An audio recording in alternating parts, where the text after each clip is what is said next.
myself busy in your absence, optimized my formula. I'm now confident I can revive the remaining colonists. All I need now is the dimethyl sulfoxide. I'll take as much as you can give me.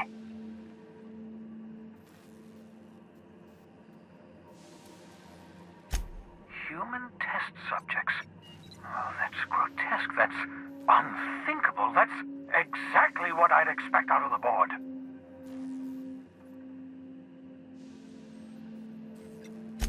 Damn, that's not enough. Not nearly enough for the whole ship. I could revive a handful of settlers. Maybe, possibly, damn. I know! I've suspected as much for years. Of course, I don't expect the board to do a thing about it. They've been driving our colony to the brink of destruction for decades. The board's mismanagement put our colony on the road to collapse. If we don't put a stop to them, thousands of colonists are going to die.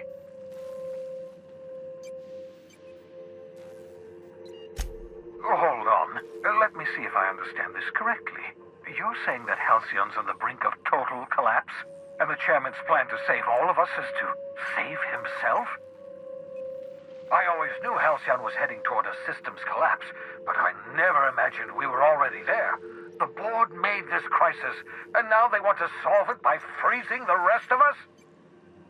That's not a plan. That's a goddamn escape clause. Do you realize what this means for the Hope? For your fellow colonists? The board's going to kill them all. Toss them out into space, just to make room in their hibernation chambers.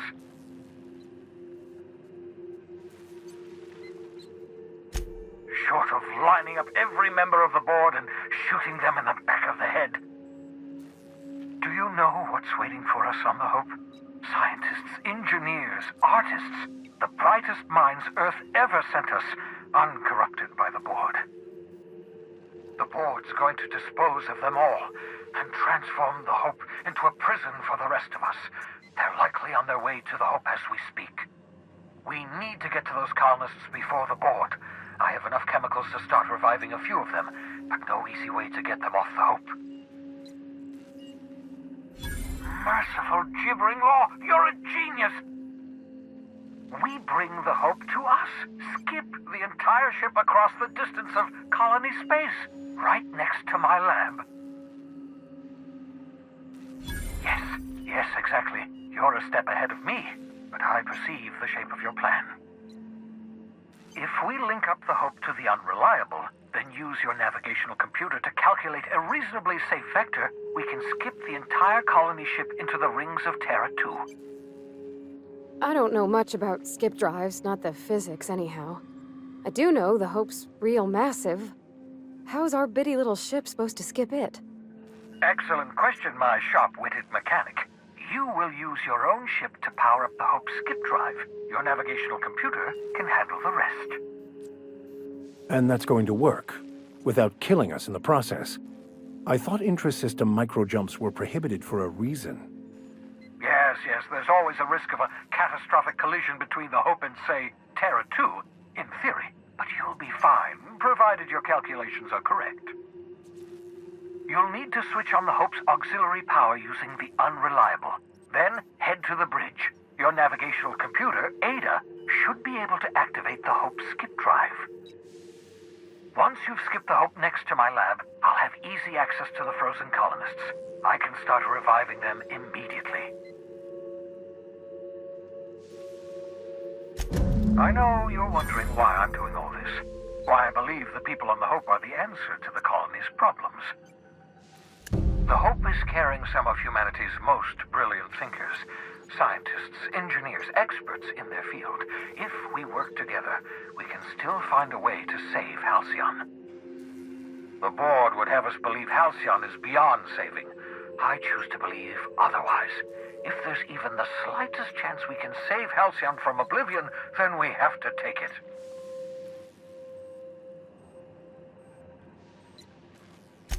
You absolutely should.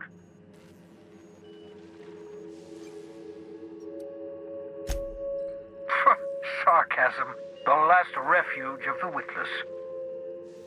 The adjutant must have sent you some kind of tracking code. If you don't use the code, she'll suspect you betrayed her. I think you should use the code and send a corrupted tracking signal. That should buy me some time.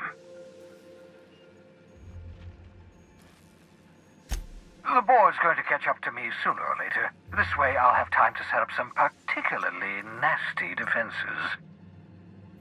Use my communications terminal to corrupt the tracking signal. While the board busies themselves trying to decipher it, I'll have plenty of time to prepare my defenses. Certainly. How can I help? It wouldn't surprise me. When I pulled you out of the Hope, the board nearly intercepted me. I expect they stepped up security since my little act of larceny.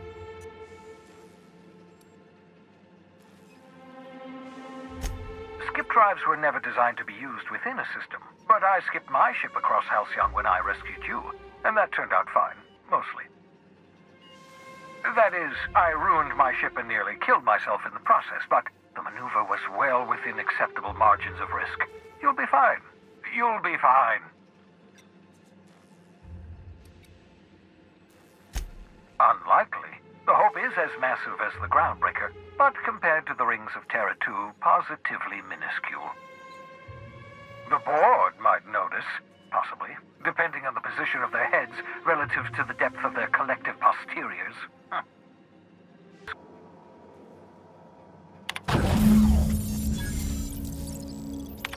You've sent the corrupted signal as we discussed, yes? I'll take your silence as an affirmative.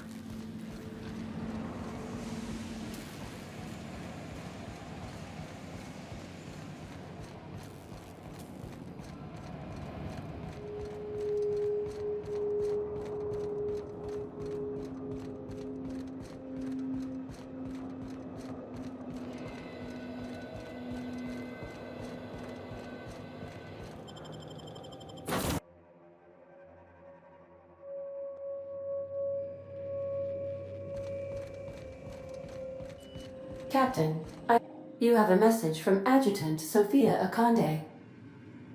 I'm impressed, Captain. I almost expected you wouldn't go through with it. Your signal made it through. We've pinpointed Dr. Wells's orbital lab. Excellent work. Come visit me in Byzantium. We need to have a talk about the future of this colony. Because I'm not in the business of arresting my own allies. You have my word. Meet me in my office. I've authorized your ship at my personal landing pad. Adjutant Akande has ended her call. Rather rudely, if I might say, considering she didn't sign off.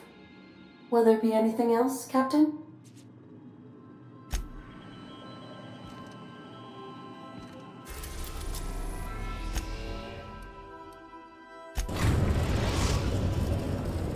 We are now in orbit above Byzantium, Captain. So, sneak onto a lost... Remember that you are not...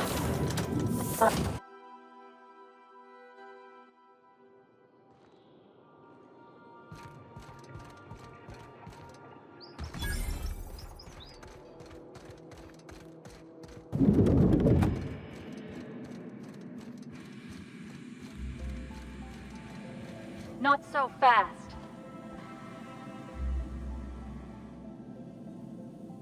All right, you're clear. The adjutant's expecting you. Go on through.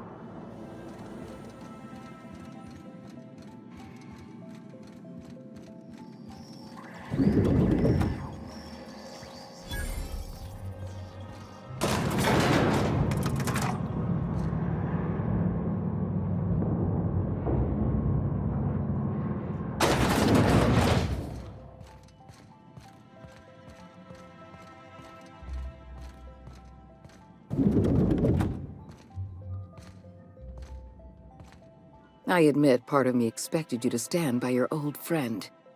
For better or worse, Welles was responsible for putting you back on your feet. That said, he's also a wanted criminal. For information regarding his whereabouts, you are entitled to collect a reward from Percival.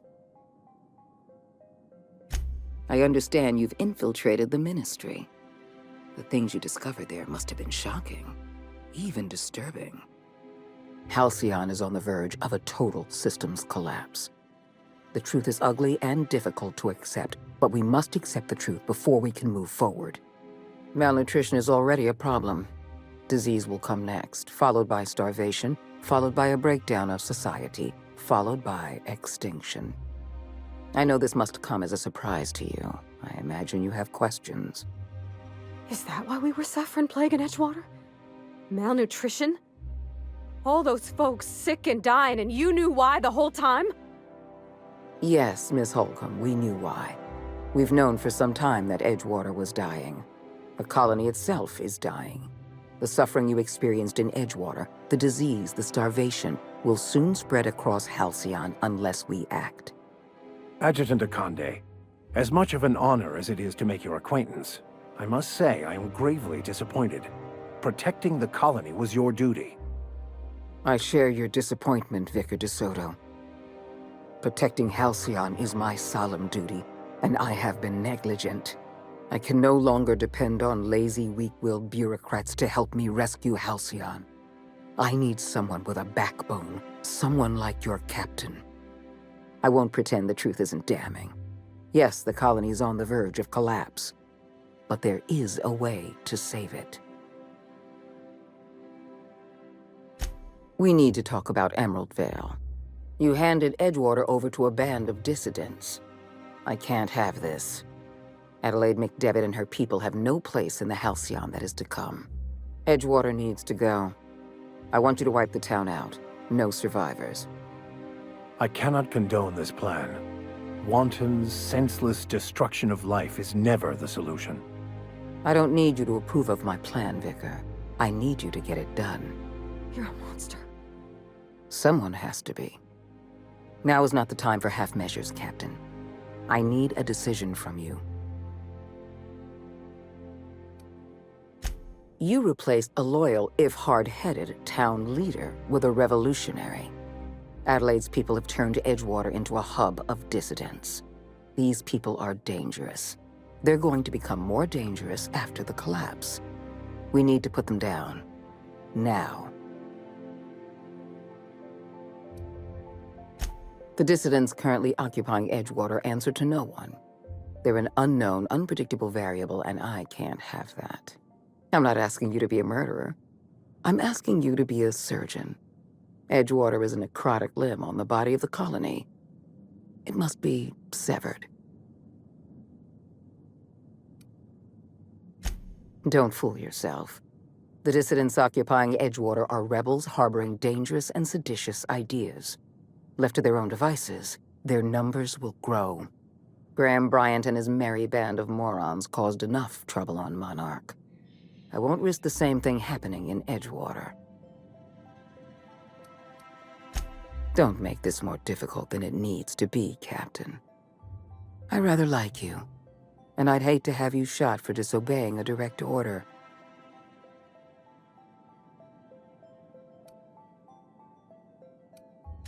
I'm disappointed. I was so sure you had potential. Here they come!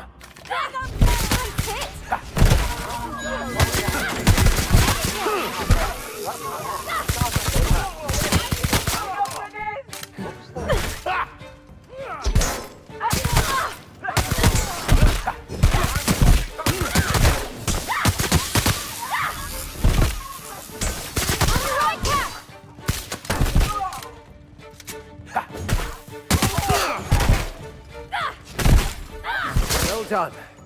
We are victorious.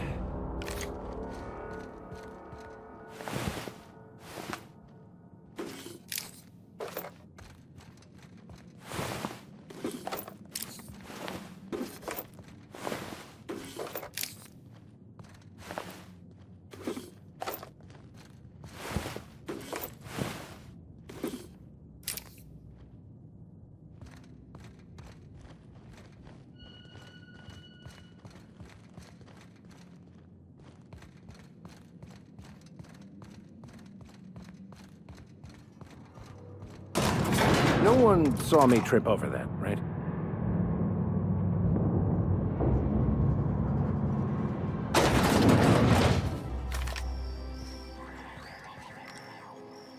go!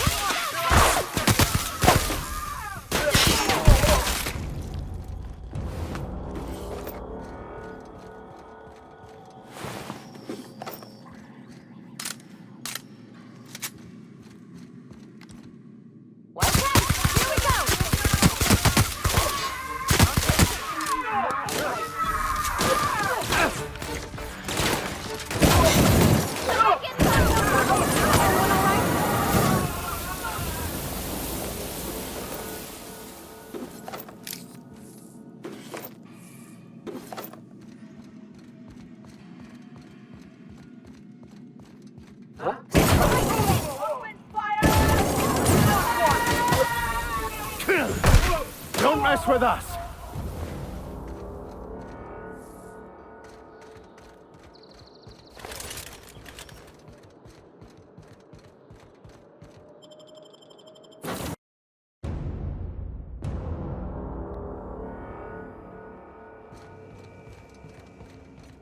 Dr. Welles has failed to discover the tracking signal broadcasting the location of his lab. I have revised my estimations of his competence accordingly.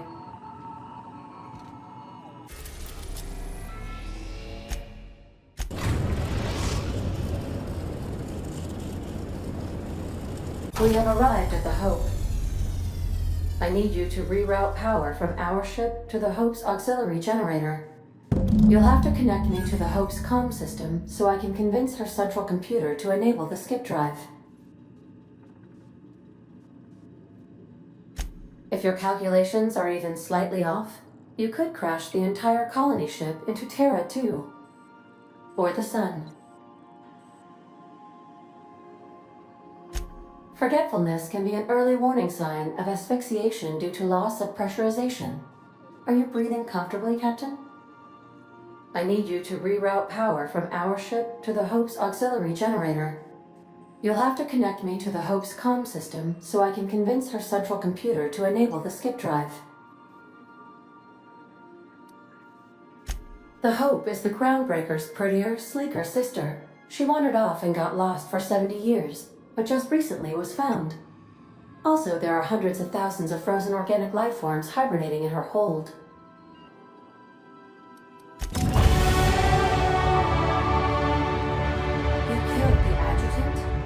We are outlaws in the truest sense of the word now.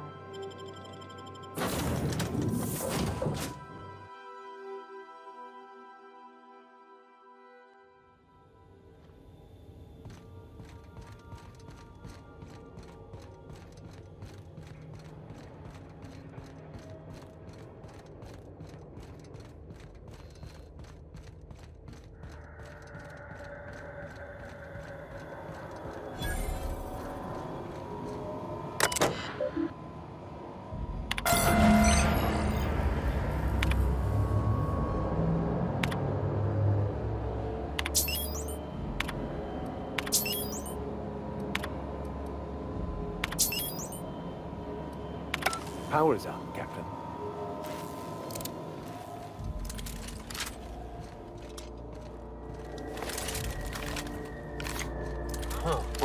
Fine, here we go! Not getting through!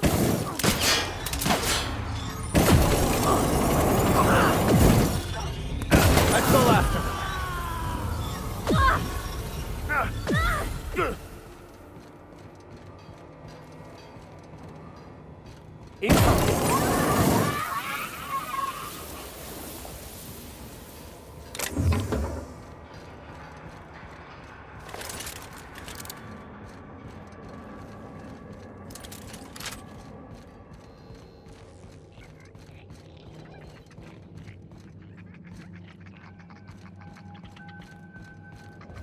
Mom?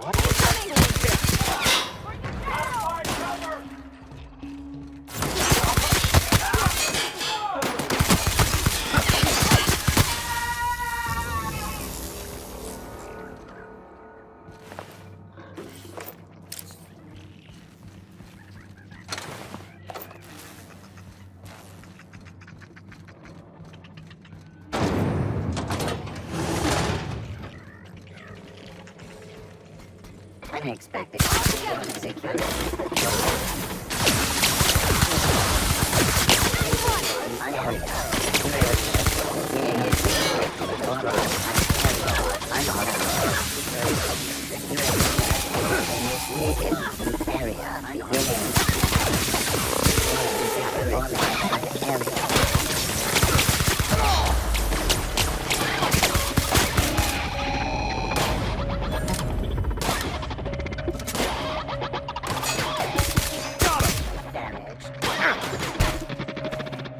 Everyone all right?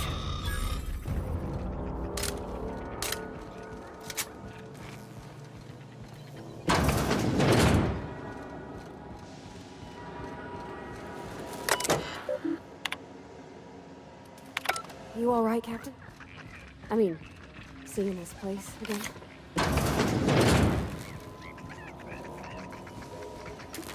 Oh, thank you. Fight on us. Down they go.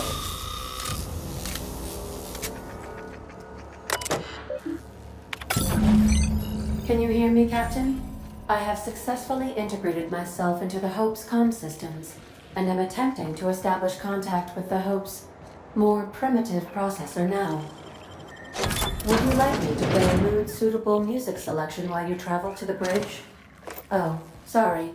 File not found.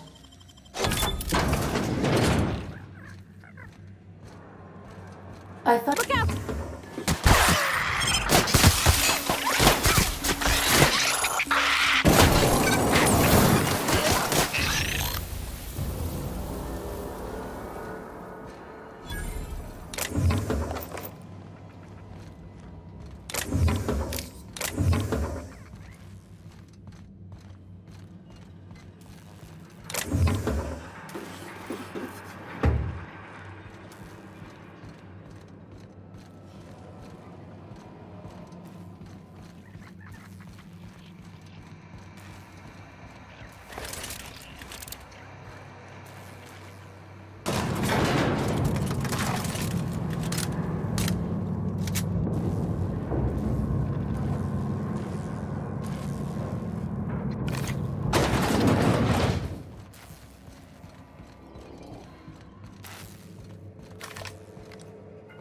For this. Down they go.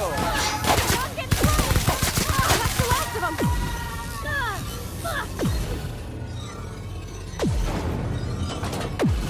That's the Hope's computer up ahead. I'll admit, I am curious to wake him.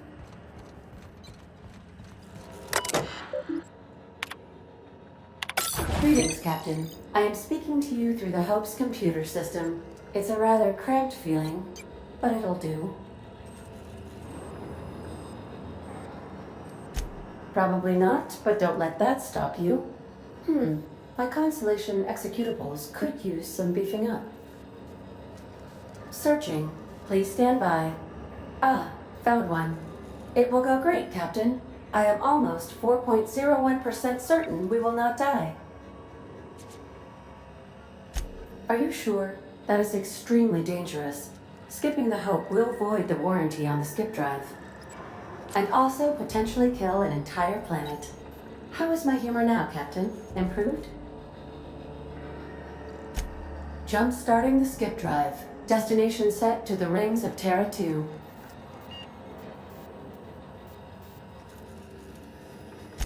If we're meant to make it, we will. No use worrying otherwise. Doing it. I mean, affirmative. Skipping the Hope in 3, 2, 1. ADA, does your captain seriously intend to do a micro-jump in system with engines that haven't been powered in 70 years on a derelict ship? That is what my captain intends, yes. But that is a gross misuse of the skip drive. The Zero Point Drives Corp and I will not be held responsible for any damage incurred during transport, and this will cause extreme damage. Yes, I am aware of that. You should not be doing this. The humans will die. Thank you, Hope. It looks like all systems are go. Captain, I would advise you to hold on to something. Now.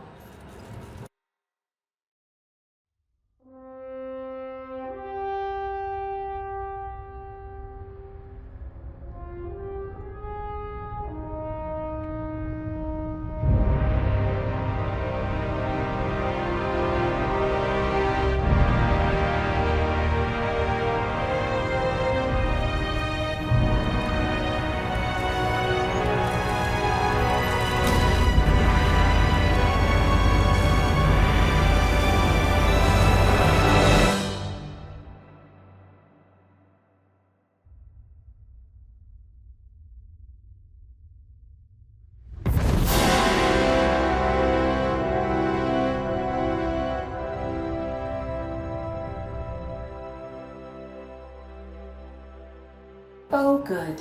We are still alive and have successfully skipped into Terra 2's orbit. I reported as much to Phineas Welles, but he has not responded. Perhaps you should check in on him. We're alive! We made it! I, never had any doubts. Here we go! Nice kill! Don't mess with us!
Captain, I am receiving a Captain, I shall now play the transmission I received from Dr. Welles.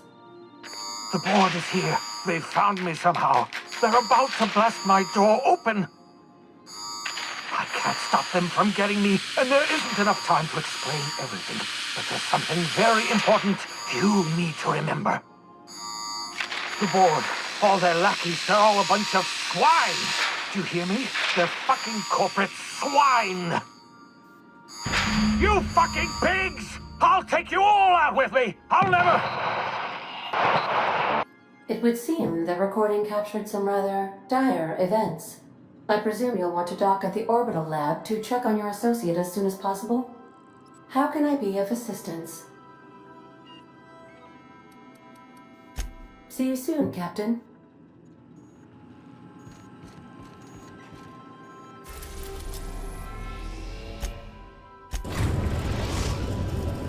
Now arriving at Phineas's top-secret orbital lab.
Captain, as it appears we may soon be embarking for a maximum security prison planet, I believe the crew would like to speak with you to, as you humans put it, air some concerns.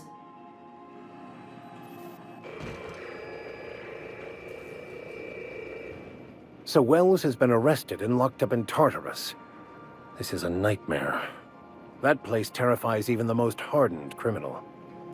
Mr. Phineas is just about the only person with power trying to do any kind of good in Halcyon.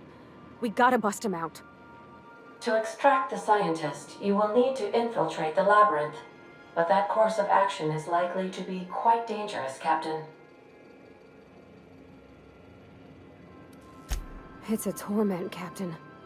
Think on the deepest, darkest pit you can imagine and wrap it up in a storm so nasty it'll peel the skin right off your bones. That's Tartarus. Still, we can't do nothing. It wouldn't be right. The armed surveillance protocols on a maximum security prison planet are highly sophisticated. As such, escapes are historically quite impossible and deadly. I am programmed to warn you whenever you exhibit inclinations toward risky behavior. Breaking into Tartarus will not be easy. Getting in is the simple part. It's getting out again that's the trouble. Trust me, I know. Let's just do it. Kick down some doors, grab Doc Welles, and cut a path out. We don't need a plan. We got guns. If you really mean to do this, you should see to your final affairs and close out any unfinished business. Once you sneak into Tartarus, you may be there a while. Or permanently.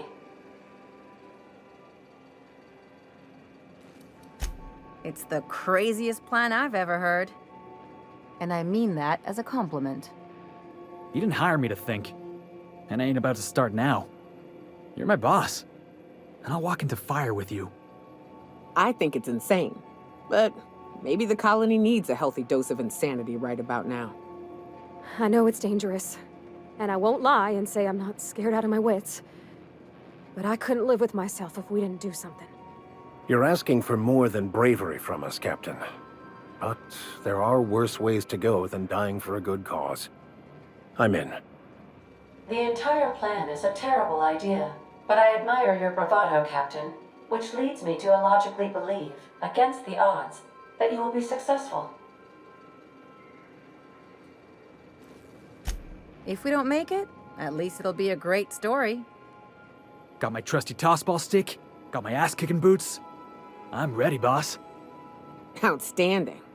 You can count on us, Captain. We're crew. For real crew. That means we got each other's backs. Right? Never thought I'd volunteer to break into a prison.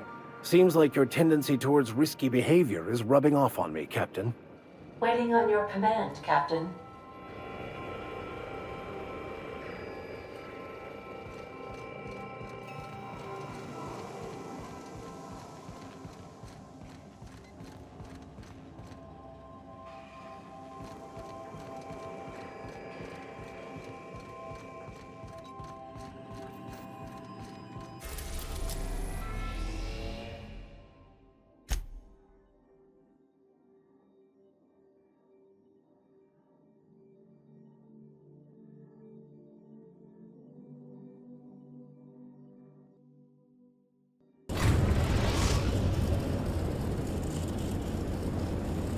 I am pleased to inform you that we have arrived at the labyrinth. Please be advised that the punishment for trespassing is execution. Please be advised that electrical storms on the surface of Tartarus make departure impossible at this time. Resident count is as follows: 3,071. Resident deaths, including but not limited to executions, are as follows: 1,684. Resident escapes are as follows: 0. The interior can be chilly. Take a scarf with you, Captain. I would also ask that you leave your captain's ID with me, in the event that you do not return.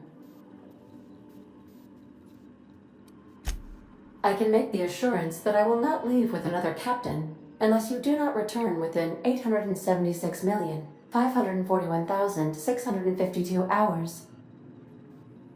Oh, speak of the devil. Captain, I am receiving a transmission from the prison's docking authority now.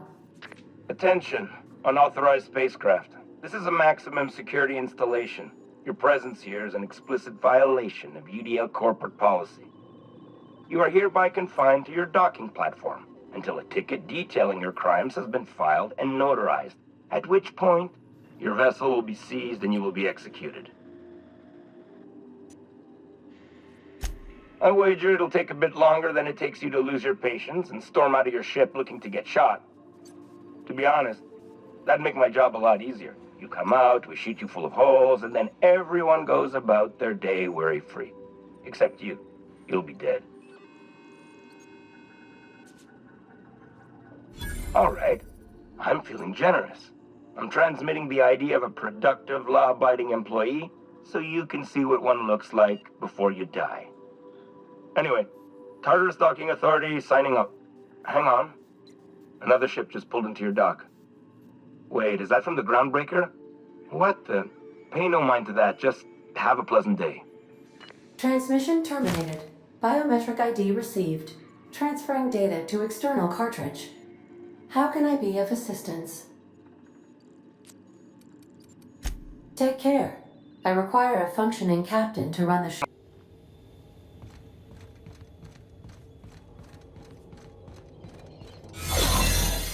The captain did right by us once. Now it's ours. The board will never own groundbreaker. Not while I breathe. Push on, my guy.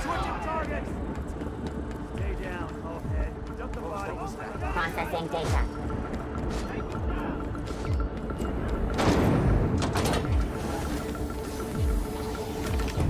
What does the prison have for bars when it's got a storm like that guarding the gates? Entering the labyrinth's the easy part. Making it back out. I'm still trusting your plan on that one, Captain.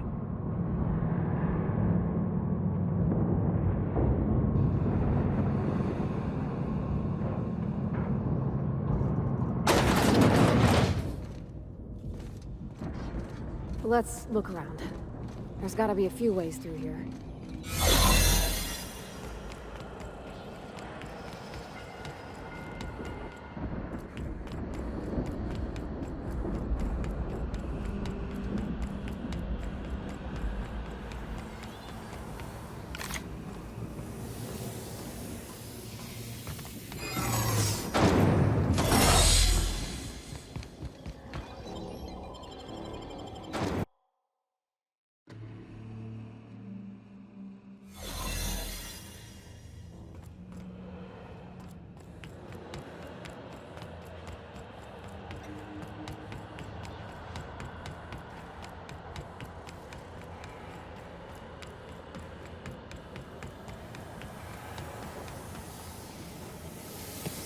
System will perform crime in progress.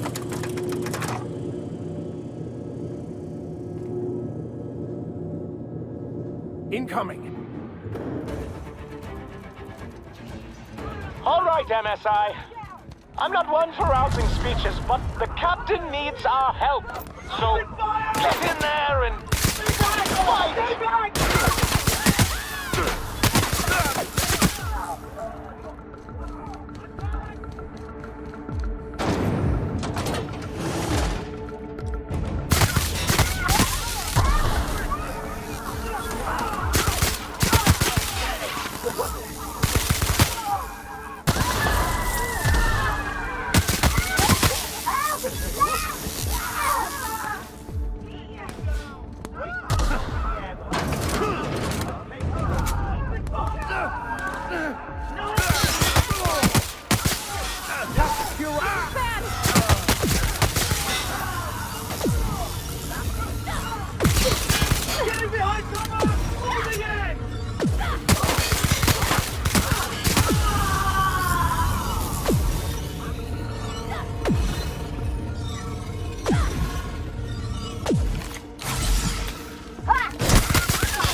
the fuss is about a blasted lab coat.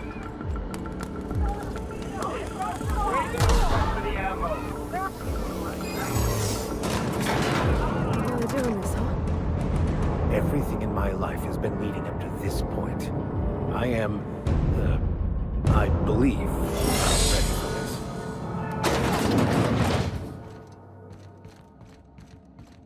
After all you've done, all the work you've destroyed, all the money you've cost me, your misguided crusade has doomed Halcyon. That crackpot's plan is ludicrous. We have steps, action items, budgets, and reports. All he's got is a guilty conscience and lofty dreams. In any other circumstance, I'd admire your boldness. In this one, however, I have only 2 words for you. Fuck off. No call for...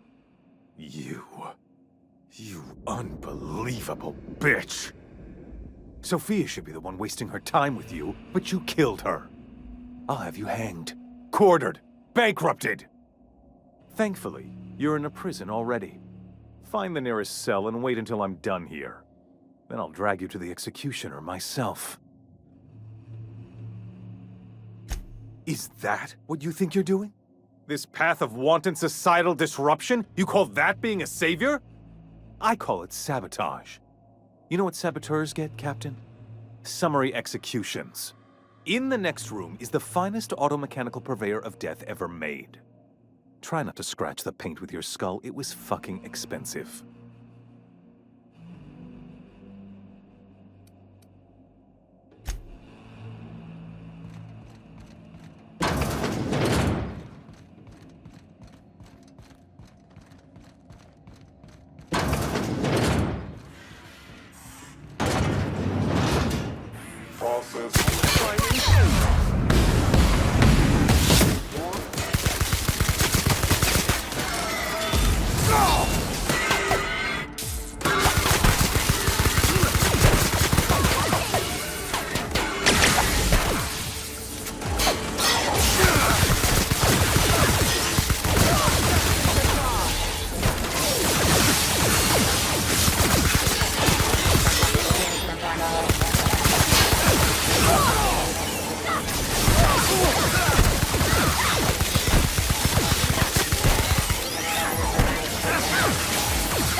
Halcyon after all. Why must I always do everything myself? That's the last of them. Get me out of here!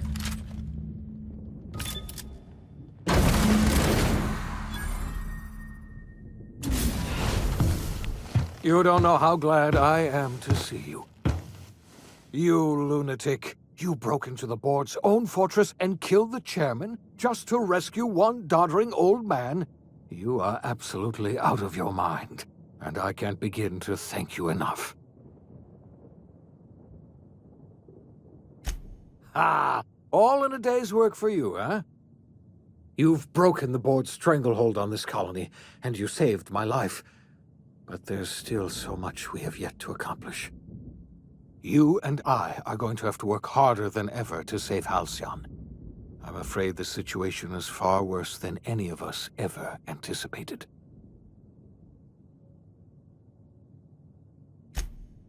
Earth has gone dark.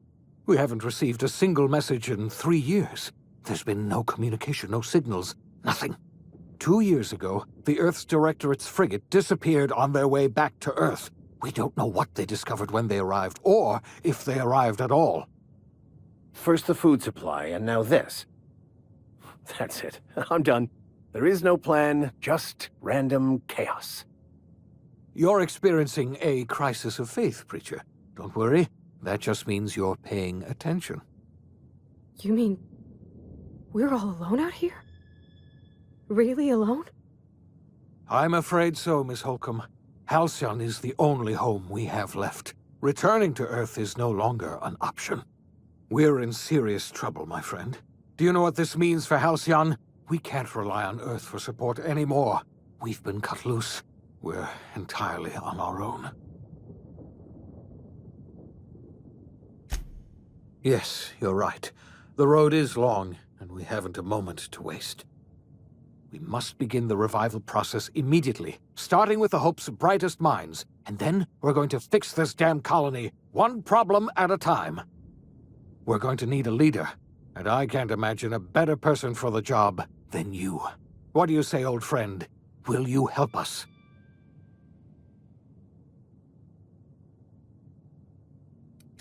I can't tell you how glad I am to hear that. When I revived you, I thought we were going to save this colony all by ourselves, but I was wrong. We can't save Halcyon on our own. We're all going to have to pull together, somehow. We are not a colony anymore. Our last connection to Earth has been severed. I don't know if we'll survive, but we're going to have to try our best.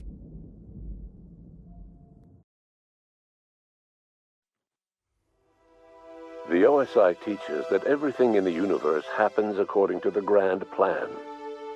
But the stranger that arrived in Halcyon was an unplanned variable.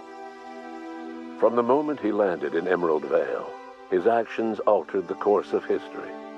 The events on Tartarus brought about the end of the board's authority. But the board's mistakes would haunt the colony for decades to come. The damage they left behind would require the work of a generation to repair. Dr. Phineas Welles began reviving a handful of the Hope's colonists. Engineers, scientists, technicians, and intellectuals.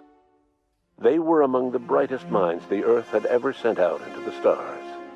The Hope scientists and engineers woke up in a colony descending headlong into total collapse. With no way to return to Earth, they had no choice but to band together and devote themselves to the cause of saving Halcyon. The people of Halcyon were nothing if not hardy. In the absence of the board's authority, many of the colony's settlements banded together with a single purpose in mind: survival. Life was especially hard in the years to come. Some towns dissolved by attrition and starvation, but most of them found a way to carry on. In the years to come, Halcyon was forced to reckon with its newfound freedom. The board was gone, and for better or worse, the colony was responsible for its own destiny. Sanjar's civil liberties and worker-centric policies were slow to catch on with the other corporations. But as Halcyon began its long, arduous journey toward recovery, many of Terra 2's smaller townships started adopting MSI's alternative corporate structure, and eventually became entirely self-sufficient.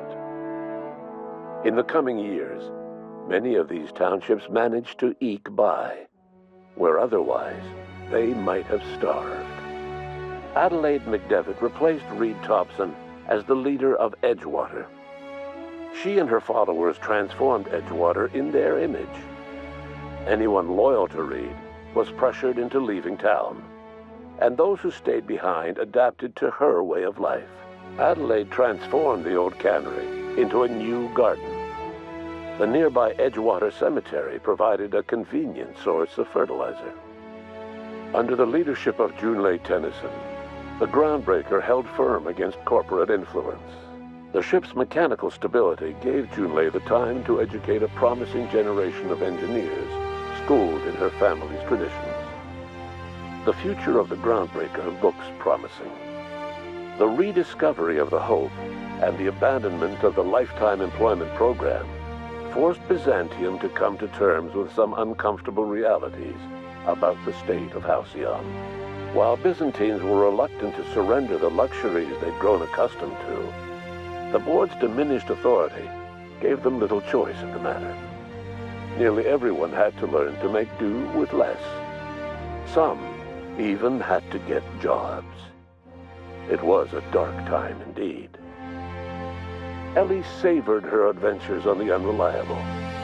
Once they were done, she returned to life as usual, running missions of dubious legality, shunning respectable work, and living life to the fullest.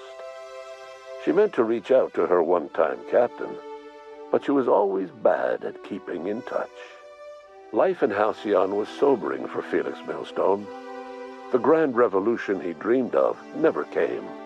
There was no great awakening for the colony, no celebrations in the streets. There was only the hard, desperate work of trying to repair a broken colony. Felix never had a head for numbers, but if there was labor to be done, he was there to help.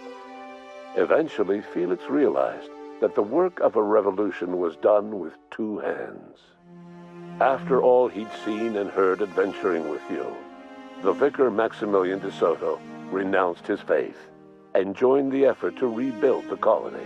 Ironically, he finally found the joy that had eluded him over the course of his life, and realized that perhaps he was always meant to be just a simple laborer after all.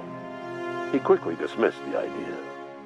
Though Parvati eventually grew comfortable aboard the Unreliable, she never quite came out of her shell. She seemed to prefer the company of Ada to the crew, and she could often be found neck-deep in cables and grease, telling Ada funny stories from her childhood. While the colony fell into chaos, she found an island of relative peace with Ada, and they formed an unusual bond. She decided to remain aboard the Unreliable permanently as its chief and sole engineer. As hard as she tried to drink them away, Nyoka's memories eventually overcame her.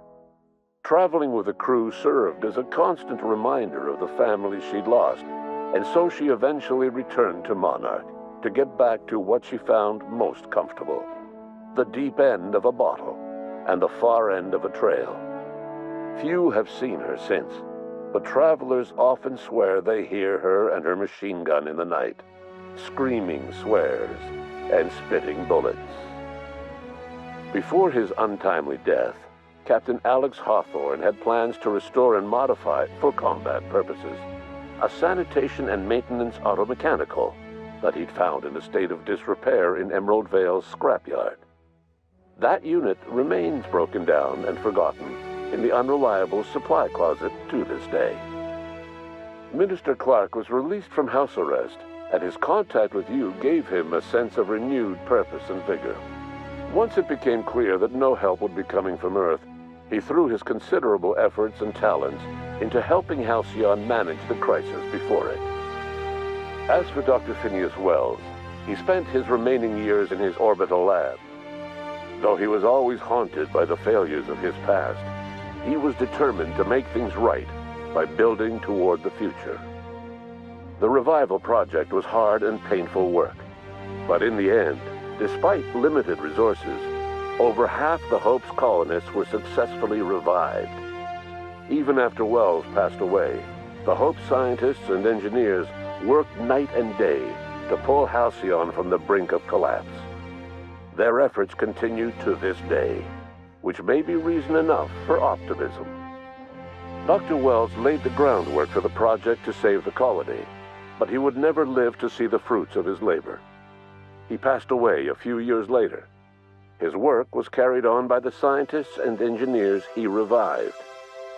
Life will never be the same in Halcyon. It is widely agreed that the colony has a chance of stabilizing within a generation, owing to the hard work and determination of the surviving colonists. Recovery is a distant goal, and the path is long and uncertain. But the people of Halcyon carry on, determined as ever. And what about you, the unplanned variable in the history of Halcyon? Long after Welles passed away, you carried on his work with more energy, determination, and brilliance than he could ever muster. The years that followed were hard, but Halcyon survived by the efforts of the Hope's most promising colonists, the greatest of which was you. No one knows what's happened to Earth, and no one knows what the future has in store for Halcyon. All we know for certain is this: the name of the Unreliable and that of its intrepid captain will remain the subject of countless stories